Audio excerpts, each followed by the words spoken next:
Brought to you by V-Guard. Ahmedabad airport પર ઝડપાયેલા 4 આતંકીઓની પૂછપરછમાં થયા ખુલાસા 4માંથી 2 આતંકીઓ 7થી 8 વખત ભારત આવી ચૂક્યા છે. એટીએસના ડીઆઈજીએ કર્યો ઘટસ્ફોટ. એક આતંકી પોતાની ખોટી ઓળખ ટેક્સટાઇલના વેપારી તરીકેની બતાવી હતી. બીજો આતંકી અગાઉ સોનાની સ્મગલિંગ કરતા ભારત આવ્યો હતો. 4 આતંકીઓની ફેબ્રુઆરી માસથી ટ્રેનિંગ ચાલુ હતી. 4 માસ સુધી ટ્રેનિંગ લીધા બાદ હુમલો કરવા ભારત મોકલવામાં આવ્યા હતા. હુમલો કરવો એ ટ્રેનિંગનો છેલ્લો ભાગ હતો. એટીએસે 4 આતંકીઓની ધરપકડ બાદ તેમના પરિવારને કરી જાણ. એટીએસને આરોપીઓના મોબાઈલમાંથી શપથ લેતો વિડીયો અને અબુ પાકિસ્તાનીનો ફોટો મળી આવ્યો. આતંકીઓ પાસેથી 2 નવા મોબાઈલ મળી આવ્યા છે.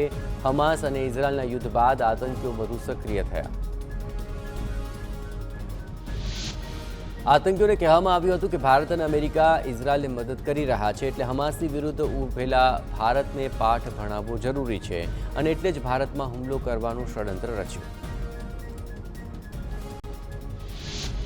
હુમલો કરવા અમદાવાદના નાના ચિલોડામાં હથિયાર મૂક્યો હોવાનો ખુલાસો. અંદાજે 1 મહિનાની અંદર હથિયાર મૂકવામાં આવ્યા હોવાની મળી જાણકારી.